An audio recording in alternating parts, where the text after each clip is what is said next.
예전에 제가 수요일이었던 것 같은데 한번 설교하면서 말씀드린 적이 있었습니다.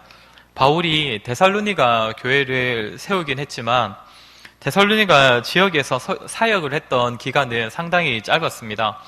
사도행전 17장에 보면 데살로니가 지역에 가서 바울이 3주간 안식일에 거기서 이제 말씀을 강론하여 가르치다가 쫓겨났다라는 기록이 있습니다. 그 기록을 보자면 바울이 데살로니가 교회에서 사역했던 기간은 딱 그것으로만 보면 3주 정도밖에 되지 않았을 것이고 아무리 길었다 하더라도 한두 달이 채 되지 못했을 것입니다.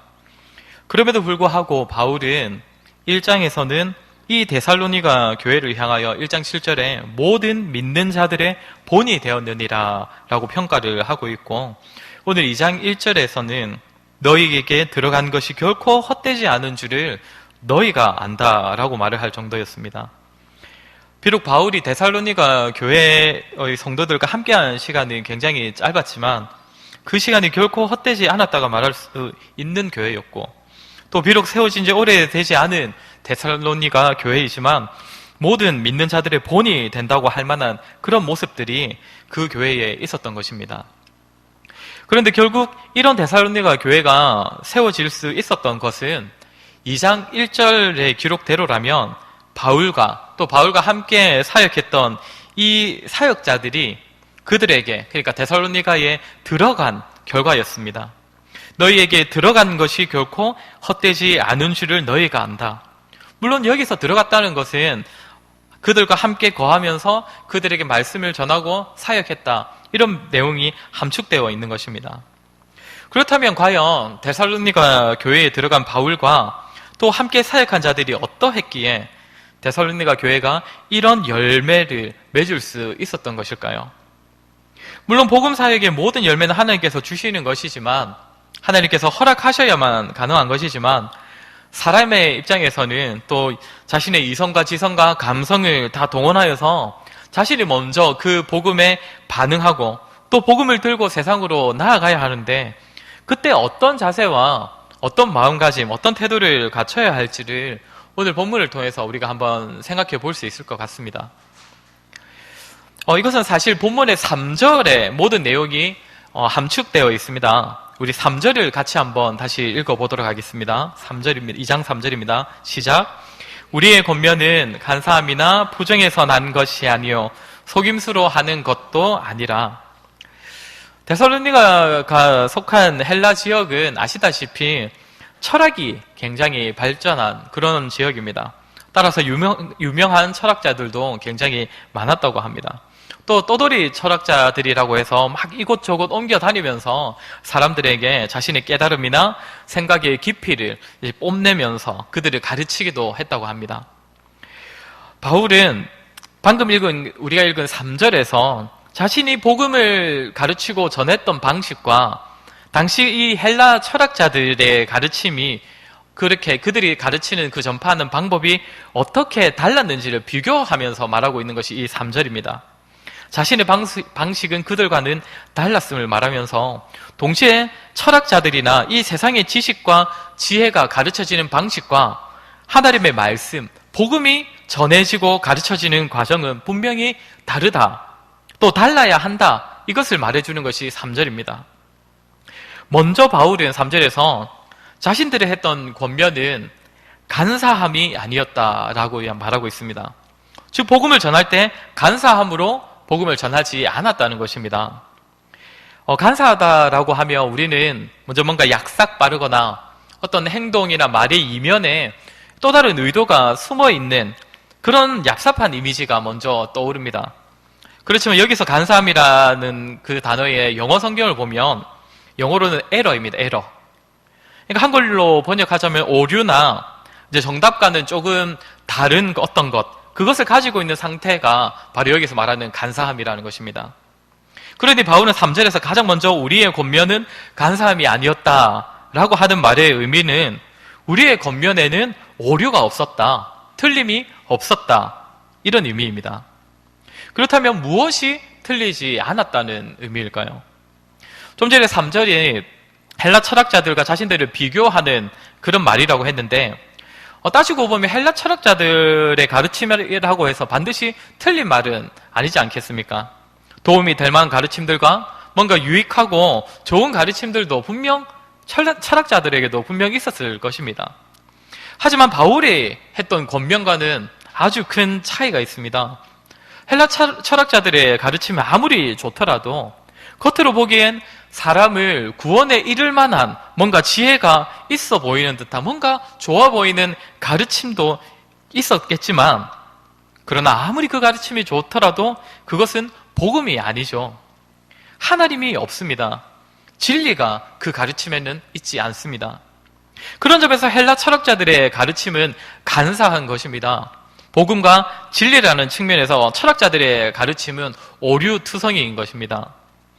이런 점에서 바울과 함께 했던 사역자들이 데살로니가에서 복음을 전하고 데살로니가 교회에서 사역을 하던 모습은 간사함이 없는 모습, 오류가 없는 절대 진리, 복음 그 자체, 오직 순수한 하나님의 말씀을 전했던 모습이었습니다. 우리 4절을 한번 같이 읽어보았으면 좋겠습니다. 4절입니다. 시작. 오직 하나님께 옳게 여기심을 입어 복음을 위탁받았으니 우리가 이와 같이 말하면 사람을 기쁘게 하려 함이 아니요 오직 우리 마음을 감찰하시는 하나님을 기쁘시게 하려 함이라. 4절을 보면 바울은 하나님께 옳게 여기심을 입어 복음을 위탁받았다라고 표현을 합니다. 쉽게 말해 하나님께서 바울을 사도로 부르시고 또 다른 사역자들도 이렇게 함께 부르시고 세우셔서 그들에게 복음을, 그러니까 하나님의 말씀을 맡기셨다라고 합니다. 여기서 바울은 복음을 위탁받았다라는 표현을 사용하고 있습니다. 위탁한다, 위탁받다. 이것은 주인이 자신의 물건을 주인이 아닌 다른 누군가에게 맡기는 것, 보관하도록 그 책임을 아예 넘기는 것이 위탁하다라는 의미입니다. 위탁받은 자, 물건을 맡은 자에게 있어서 가장 중요한 것은 무엇일까요? 그 위탁물을, 그러니까 맡은 그 물건이 본래 맡겨질 때의 그 상태대로 유지하는 것입니다. 보관하는 것입니다. 맡겨졌을 때 그 상태가 훼손되지 않도록 그 상태 그대로 잘 보관했다가 주인에게 돌려주어야 하는 것이 위탁받은 자가 해야 될 가장 중요한 것입니다. 바울은 본문에서 복음을 위탁받았다라고 표현을 하고 있습니다. 디모데후서 1장에서도 바울은 복음을 아름다운 위탁물 이렇게 표현을 합니다. 어떤 의미겠습니까?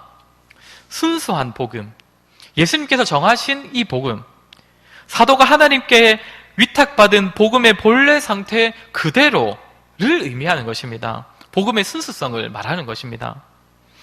그리고 이어서 바울이 이렇게 말하고 있는 이유는 마음을 감찰하시는 하나님을 기쁘시게 하려 함이라 라고 이야기합니다. 여기서 감찰하다라는 단어가 앞에서 옳게 여기심을 입었다라고 할 때의 단어와 동일합니다. 한마디로 하나님께서 처음에 이 옳게 여기심을 누군가를 옳게 여기셔서 이 사람에게 복음을 위탁하셨는데, 복음을 맡기셨는데 그렇게 한번 하고 마는 게 아니라 앞으로도 계속 그 복음을 이 사람한테 맡겨도 될지 그 사람을 계속해서 감찰하고 계신다는 것입니다.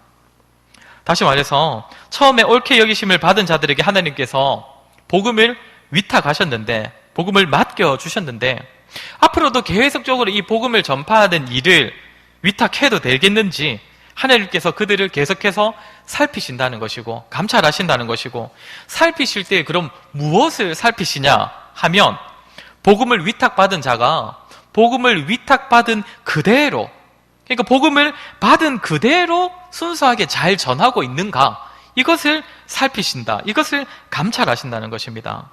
바울은 이것을 잘 알았기 때문에 자신의 마음을 감찰하시는 하나님을 기쁘시게 하기 위하여서 복음을 위탁받은 것으로 여기고 그렇게 사역했던 것입니다.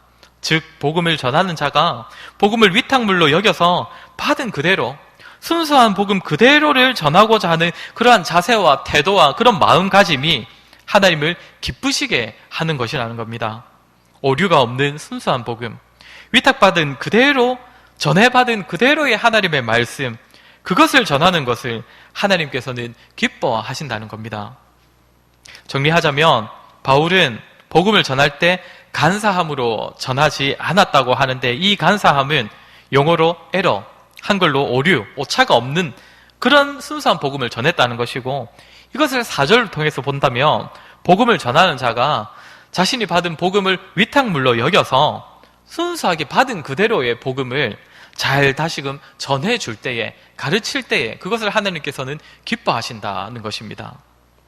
그런데 여기서 재밌는 게 하나가 있는데, 좀 전에 말씀드린 간사함, 이 오류라는 뜻을 가진 이 헬라어 단어가 나중에 데살로니가 후서 2장 11절에 가보면 미혹하다라는 단어로 사용된다는 것입니다. 그러니까 복음을 전할 때 간사함으로 전하지 않았다는 것은 이제 미혹하듯이 전하지 않았다는 것입니다. 유혹하듯이, 미혹하듯이 전하지 않았다는 의미입니다. 좋게 표현하자면 상대방을 뭔가 설득해서 상대방의 생각을 어떻게든 바꾸기 위해, 안 좋게 표현하자면 소위 말하는 상대방을 꼬시기 위한 막 그런 의도와 그런 자세로 복음을 전했던 것이 아니라는 것입니다. 대화를 통해서 상대방의 뭔가 생각을 바꾸려고 하다 보면 아무래도 상대방의 기분을 좀 맞춰주려고 하게 되어 있습니다. 그러다 보면 계속적으로 상대방이 뭔가 듣기 좋아하는 이야기들을 골라서 하게 되기도 합니다. 사실 복음을 전하는 것도 사실상 상대방의 기존에 가지고 있던 생각을 이제 다르게 만들고 그렇게 생각을 변하게 만드는 그런 작업이기 때문에, 물론 어떻게든 교회에 데려 나오고 싶은 마음으로 그렇게 하는 것이겠지만, 너무 상대방에게 맞춰주다 보면, 어떻게든 교회에 한번 가보자라는 식으로 해서 상대방에게 맞춰주려다 보면 복음의 순수성이 때로는 훼손되기도 한다는 것입니다. 너무 상대방의 기분과 상황에 맞추어서 복음을 설명하려다 보니까 오류가 생기기도 한다는 것입니다. 무엇보다 하나님이 없는 복음, 예수님이 없는 복음이 전해지기도 합니다. 사실 불신자나 복음을 모르는 자들에게 복된 소식은 무엇이겠습니까? 그들에게 있어서는 예수님이 우리의 죄를 위해 돌아가셨다가 복음이 아닙니다. 그들에게 있어서 복음은 세상에서의 성공과 자기 삶의 문제가 해결되는 것이 복음 아니겠습니까? 그런데 복음을 전하는 자가 상대방이 원하는 그런 점들만 너무 주목하고 고려하다 보니까 정작 복음을 전할 때에 예수님과 십자가가 쏙 빠져 있는 것입니다. 오늘 우리가 읽은 본문에 보면 바울은 자신이 어떤 모습으로 복음을 전했는지를 쭉 이야기하면서 하나님이라는 단어를 8번이나 등장을 시킵니다. 2절, 4절, 5절, 7절, 8절, 9절, 10절, 12절. 이것은 하나님이라는 단어의 빈도수로만 따진다면 신약 성경 중에서 하나님이라는 단어가 가장 많이 등장하고 있는 그런 부분입니다. 그만큼이나 바울이 생각할 때 복음을 말할 때는 하나님을 결코 빠뜨릴 수가 없다는 것입니다. 물론 복음을 전하다 보면 세상에서 어려움을 당한 자들에게 뭔가 위로의 메시지를 전하고 싶고 긍정적인 에너지와 또 소망을 북돋아주고 싶은 마음이 절로 생길 것입니다. 그러나 우리가 진정으로 하나님의 복음을 전하고자 한다면 그에게, 우리가 전하는 그에게 진정 궁극적인 소망을 심어주고자 한다면 하나님을 기쁘시게 할 수 있는 이 복음 전파의 방법, 정말 순수한 복음, 오직 하나님이 드러나는 그러한 복음을 전하는 것임을 우리가 기억했으면 좋겠습니다. 우리가 두 번째로 다시 3절로 돌아가 보면 바울이 복음을 전하는 방식은 첫 번째로는 간사함이 아니었고 두 번째로는 부정에서 난 것이 아니었다고 합니다. 여기서 부정에서 난 것이 아니라는 의미는 사역자의 이 내적 동기가 순수했다는 표현입니다. 불순한 의도, 그러니까 부정직한 감정으로 한 것이 아니었다라는 것입니다. 5절을 보면 너희도 알거니와 우리가 아무 때에도 아첨하는 말이나 탐심의 탈을 쓰지 아니한 것을 하나님이 증언하시느니라. 아첨하는 말, 탐심의 탈, 이것은 마음속에 있는 동기를 감추고자 하는 것입니다. 당시 헬라 철학자들은 겉으로 볼 때는 굉장히 근엄해 보이고 또 뭔가 거룩해 보이고 세상의 부귀영화에는 아무런 욕심도 없고 관심도 없는 듯한 그런 청빈한 모습이었습니다. 그러나 그들의 실상은 달랐습니다. 대부분의 철학자들은 겉모습과는 달리 사람들로부터 영광을 얻으려는 그러한 속셈이 있었던 것입니다. 자신들의 가르침을 따르는 자들로부터 무언가 하나라도 더 얻어내려는 그런 내적 동기가 있었습니다. 사실상 자기들도 그 가르침을 가지고 먹고 살아야 하기 때문에, 또 따르는 사람들이 많아지면 명예도 올라가기 때문에 결국 철학자들의 내면은 겉모습과는 달리 그 동기가 전혀 순수하지 못했습니다. 그러나 바울을 비롯하여서 당시에 복음을 전한 자들은 그렇지 않았다고 합니다. 그들의 동기는 순수했습니다. 복음을 가지고 뭔가 다른 것을 얻어내 보려는, 자신이 전하는 그 대가로 뭔가 부나 명예가 주어지기를 바라는 식으로, 그런 부정함으로 바울과 또 함께 사역했던 자들이 전하지 않았다는 것입니다. 사실 사람이 무엇을 하든지 내면의 동기가 무엇인지는 결국 시간이 조금 흐르다 보면, 그리고 또 상황이 조금 달라지다 보면 다 드러나는 것 같습니다. 지금은 조금 달라졌는데, 제가 그 신대원 가기 전에 SFC 간사로 경상대학교와 여러 캠퍼스에서 이제 사역을 좀 했었습니다. 그런데 캠퍼스가 2월부터 3월 초기만 되면 기독교 동아리끼리 거의 전쟁이 벌어집니다. 제가 지금 속해 있는 경상대학교만 해도 지금 기독교 동아리가 8개 정도가 있습니다. 어떻게든 한 명 더 우리 동아리에 가입을 시켜보려고 각자가 이쁜 소식지와 그 전도지와 선물을 가지고, 정말 가보면 정말 아이디어가 참 다양하게 많습니다. 예전에 경상대학교에 예비대학이라는 프로그램이 있었던 적이 있었습니다. 이미 입학이 이제 예정되어 있는 이 합격자들이 하루 정도 미리 학교에 가서 캠퍼스도 좀 둘러보고 자기 과의 수업도 한번 참관해보고 하는 그런 시간이 있었는데, 그때 어떻게 소개를 받았던 한 이제 신입생이 있었는데, 이제 제 SFC 후배의 아는 형의 여동생, 그러니까 한마디로 남입니다. 전혀 모르는 남을 한 명을 소개를 받았는데, 이제 저는 이제 선배고 당시에 제가 SFC 대표였거든요. 그래서 아니 간사였네요. 간사였는데 그때 이제 그 친구를 만나가지고 밥도 사주고 막 캠퍼스도 다 구경시켜주고 차도 사주고 막 밤에 집에 갈 때까지 막 그렇게 안내를 하루 종일 했던 적이 있었습니다. 그런데 시간이 조금 흘러서 입학식이 분명 지났고 입학한 지 한참 지났는데 이 친구가 안 보이는 것입니다. SFC에. 그래서 다른 친구를 통해서 한번 알아봤더니 다른 기독교 동아리에 가입을 했다라고 소문이 들려오더라고요. 그때 제 마음이 얼마나 시리고 아팠는지 모릅니다. 그전에는 전혀 안 느껴졌는데 갑자기 그때부터 그 친구에게 사줬던 밥과 차에 돈이 얼마나 아깝게 느껴졌는지요. 성도 여러분, 우리가 계속적으로 복음을 전하고 잘 해주고, 정말 사실 전도를 할 때도 우리가 나름대로 작업 기간이라는 게 있지 않습니까? 처음부터 바로 교회 갑시다 이리 잘 안 하지 않습니까? 서서히 잘해주고 나름대로 우리가 준비 단계가 있고 투자를 합니다.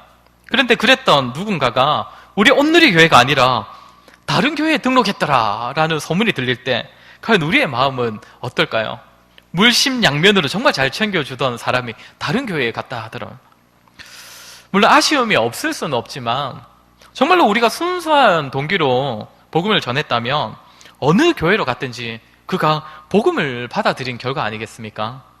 제가 아까 말했던 그 학생이 어느 기독교 동아리를 갔더라도 잘 훈련 받았을 겁니다. 그때 제 동기가 순수했다면 맞죠? 그런 마음이 없었을 것입니다. 복음을 전하는 우리의 마음이 내적 동기가 순수한지는 사실 시간이 조금 지나보면, 그리고 상대방이 우리가 얻고 싶은 것이 계속적으로 얻어지지 않을 때 되면 참 결국에는 다 드러나는 것 같습니다. 바울은 8절에서 불순한 내적 동기를 지닌 헬라 철학자들은 자신을 따르는 자들에게 무언가를 얻기 위해 가르침을 전했지만 복음을 전하는 사도들은 오히려 자신들의 것을 내어주기 위해 복음을 전했다고 합니다. 8절을 보면 우리가 이같이 너희를 사모하여 하나님의 복음뿐 아니라 우리의 목숨까지도 너희에게 주기를 기뻐함은 너희가 우리의 사랑하는 자 됨이라. 복음을 전하는 자의 내적 동기는 상대방을 사랑하는 것입니다. 바울은 목숨까지도 복음을 전하고자 하는 그 상대방을 위해 내어주기를 기뻐했다고 합니다.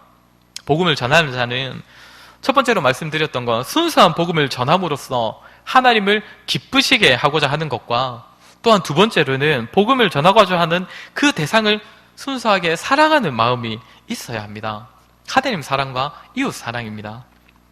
그렇게 상대방을 내 편으로 만들기 위해 복음을 전하는 것이 아닙니다. 사랑하기 때문에, 그리고 한 영혼이 주께로 돌아오는 것을 하나님께서 기뻐하는 것임을 우리가 알기 때문에 바울 사도는 목숨까지도 너에게 주기를 기뻐했다라고 하는 것입니다. 구절을 보면 바울은 밤낮으로 일하면서 너희에게 하나님의 복음을 전하였노라 라고 말합니다. 아시겠지만 바울은 순수하게 전도자였지만 자신이 직접 장막, 이 텐트를 만드는 일을 지금 자기 일을 밤낮으로 감당하면서 복음을 전했습니다. 돈을 받지 않고 자비량으로 그렇게 사역을 했다는 것입니다. 물론 바울이 모든 사역자가 자기처럼 돈도 받지 않고 자비량으로 사역해야 한다고 그렇게 말하지는 않습니다. 오히려 다른 성경에 보면 바울은 교회가 마땅히 사역자에게는 필요한 비용을 지급하는 것이 마땅하다라고 합니다. 그럼에도 바울은 때때로 자신이 마땅히 받아 누릴 수 있는 이런 권리까지도 포기하면서 복음을 전했습니다. 그만큼 바울은 복음을 전할 때 그 마음의 동기가 순수했다는 것입니다. 너희를 사랑하기 때문에 나의 권리를 포기하면서까지 전하는 것이다. 이것을 보여주었다는 것입니다. 우리 역시도 복음을 맡은 자로서 복음을 전함으로써 누군가를 내 편으로 끌어들이겠다가 아니라 내가 다른 이들 앞에서 좀 더 인정받겠다, 그것도 아니고 무언가를 더 얻어내려는 것이 아니라 정말 순수한 내적 동기로서 정말 사랑의 마음으로 복음을 전하는 자들이 되어야 할 것입니다. 그렇다면 마지막으로 세 번째로 다시 한번 3절로 돌아가서 보면 바울의 권면은 속임수로 하는 것도 아니었다라고 합니다.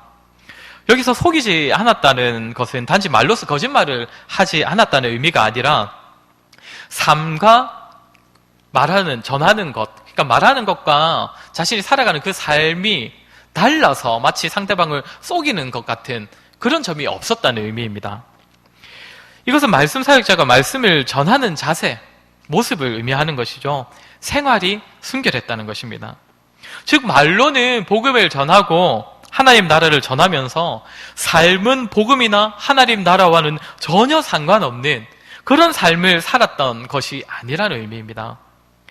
10절을 한번 보면 우리가 너희 믿는 자들을 향하여 어떻게 거룩하고 옳고 흠없이 행하였는지에 대하여 너희가 증인이요 하나님도 그러하시도다. 그러니까 바울을 비롯하여서 함께 데살로니가에서 함께 사역했던 자들은 성도들을 대할 때에 거룩하고 의롭고 말 그대로 흠이 없는 모습이었습니다. 앞에서 말은 번지르하게 하고서 실상은 자신이 말한 것을 전혀 따라가지 못하는 그런 모습이 아니었습니다. 자신들이 전하는 복음을 친히 삶을 살아냄으로써, 그러니까 삶으로서 복음이 무엇인지를 보여주었다는 것입니다. 말로만이 아니라 그들의 삶이, 그들의 인격이, 행동이 복음이 무엇인지를 나타내었습니다. 바울은 오늘 본문에서 자신들이 복음을 전하는 이 모습을 하나님과 교회 앞에서 떳떳했다고 자신 있게 말합니다.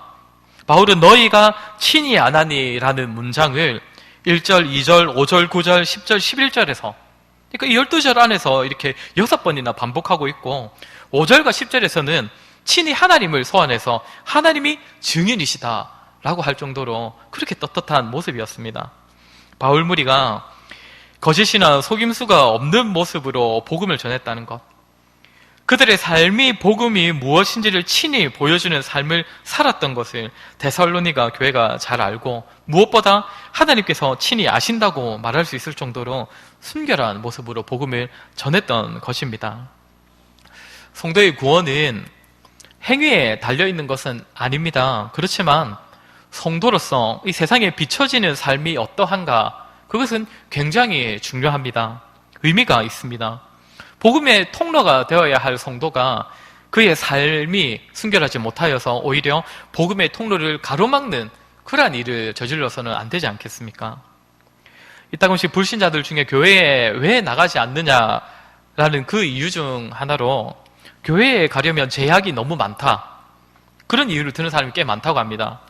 술도 마시지 말라고 하지, 담배도 피우지 말라고 하지, 이것저것 하지 말라고 하지. 물론 이것은 이제 한국 교회에 해당되는 이야기겠죠. 뭐 술, 담배 한다고 지옥 가는 것도 아니고, 들어보셨겠지만 다른 나라에서는 뭐 술하고 담배 뭐 다 하는 성도들 많다고 합니다. 그런데 그럼 이제 우리 성도들이 이제 이렇게 말하는 불신자들한테 가서 우리가 술도 마시고 담배도 피고 세상의 유흥거리를 우리도 즐길 줄 안다, 이거를 다 보여주면 그들과 더 잘 어울릴 수 있고 그들에게 부담 없이 교회에 나오라고 할 수 있겠습니까?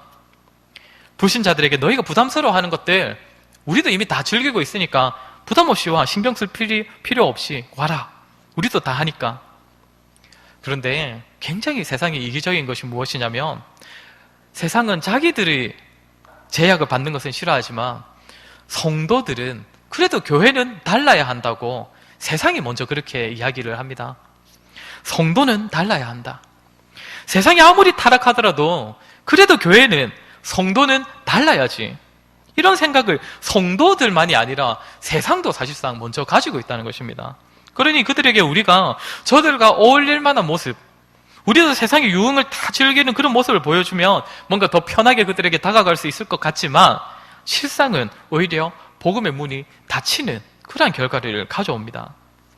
성도는 세상 사람들과 너무 벽을 쌓고 관계를 단절하지는 말아야 하겠지만, 세상 사람들과도 잘 지내고 소통할 수 있어야 하지만, 그보다 앞서야 하는 것은 복음의 삶, 복음의 가치를 드러내는 삶이 더 우선되어야 한다는 것입니다. 제가 20살 때, 이건 제 아내도 모르는 이야기인데요. 제가 경상대학교 입학할 때 사실 전액 장학금을 받고 입학을 했었습니다. 네. 더 중요한 얘기는 이제부터 나오는데요. 1학년 1학기 때 너무 공부를 안 해가지고 2학기 때부터 장학금이 잘렸습니다. 원래 받았던 장학금이 제가 뭐 1년이었는지 2년이었는지 뭐 정확하게 기억은 안 나는데 한 학기 만에 장학금이 취소되어 버렸습니다. 사실 제가 그 당시에 제 아버지께서 직업이 변변찮으셔서 집이 굉장히 좀 가난을 했었거든요. 근데 제가 굉장히 철이 없었던 것이죠. 그래서 아버지께서 등록금 이제 마감 이틀인가 전에 겨우겨우 이렇게 빌리셔가지고 등록을 해 주셨으면 2학기 등록을 해 주셨는데 너무 죄송해가지고 내가 그러면 생활비라도 좀 벌어야 되지 않겠나. 그래서 이제 여름 방학 이제 중순쯤부터 이렇게 아르바이트를 찾기 시작을 했었습니다. 그래서 여름 방학 말쯤부터 시작한 아르바이트가 가요방 웨이터였습니다. 정확히 노래방이 아니고 가요방이었습니다. 이러면 하는 게 제가 저한테 마이너스가 되면 안 되는데 옛날 일이니까 그냥 들어주십시오. 술이 있고 도우미가 있는 그런 유흥주점이었습니다. 아는 친구가 이제 그 전부터 일을 하고 있었는데 굉장히 저한테 평소에 자랑을 많이 했었습니다. 일에 비해서 돈을 정말 많이 벌 수 있다. 팁이라는 게 있지 않습니까? 그런 걸 많이 받기 때문에 참 자랑을 많이 하더라고요. 그러다가 저를 끌어들였습니다. 아니 사실 제가 먼저 갔습니다. 제가 찾아갔습니다. 제가 그 전까지 해봤던 아르바이트가 막 주유소도 있었고요, 청소 용역도 있었고, 막 출장 뷔페도 따라다녀봤고, 유리 샷시 다는 보조일도 해봤는데 나름대로 일을 해봤는데 그에 비한다면 잠을 조금 못 잘 뿐이지 정말 일은 편하고 손님이 많은 곳도 아니었거든요. 정말 일은 편하고 돈은 돈대로 벌어지는 그런 일이더라고요. 그러다 어느 날 중년의 남성 손님 4명이 들어오셨는데 그 중에 마지막으로 들어오시는 분이 제 모교의 집사님이셨습니다. 영화의 한 장면처럼 정말 서로 눈이 마주치자 3초 동안 아무 말도 못했으면 이렇게 저도 이제 인사를 해야 되는데 웨이터면 어서 오십시오를 해야 되는데 아무 말도 못하고 선생님 3초간 쳐다보다가 이렇게 들어가셨습니다. 그 분이 이제 작은 개인 사업을 하시는 분이셨는데 이제 이분이 아마 거래처 분들하고 오신 것 같더라고요. 여느 손님들과 다를 바 없이 굉장히 즐기다가 가시더라고요. 나가시면서 이제 저를 보면서 한마디 하셨습니다. 그래 세홍아, 젊을 때 많은 걸 경험해보는 건 좋은 거야 라고 하면서 저에게 팁으로 2만 원을 찔러주시고 그렇게 가시더라고요. 2만 원이 팁인지 저의 입막음을 위한 것인지는 잘 모르겠는데 시간이 조금 지나고 나서 드는 생각이 이제 그 집사님을 이제 사실 이제 조금 늦게 이제 믿으신 분이긴 했거든요.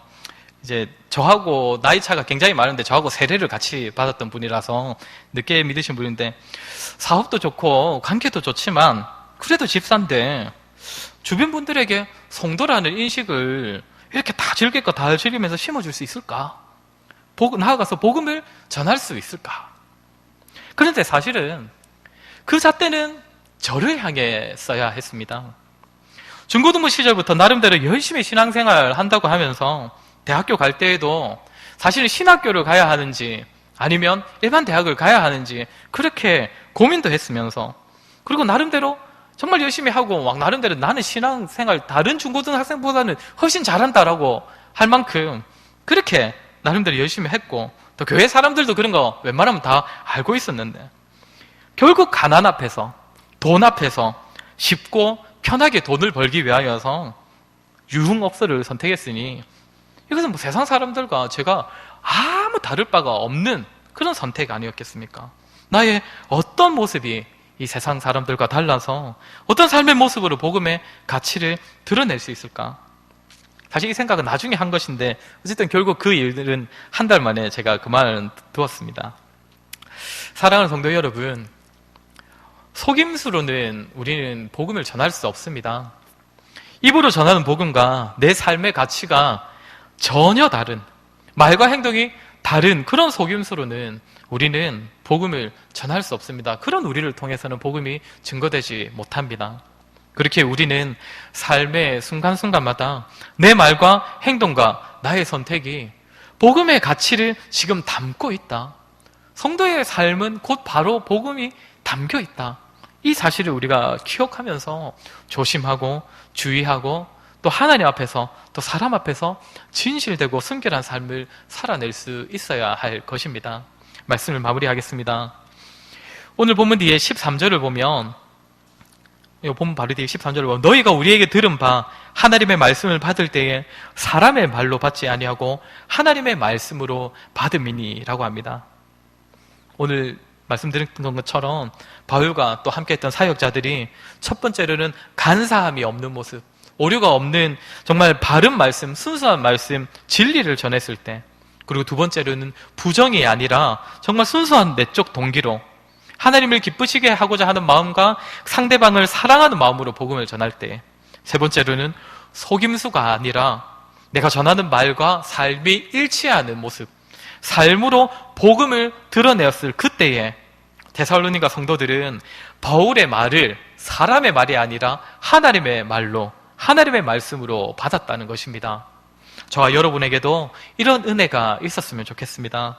바른 말씀, 순수한 동기, 생활의 순결로서 우리를 통하여 주의 복음이 열매를 맺는 은혜가 있기를 주의 이름으로 간절히 소망합니다. 우리 이 시간에 한번 들은 말씀을 기억하면서 우리 한번 같이 기도했으면 좋겠습니다.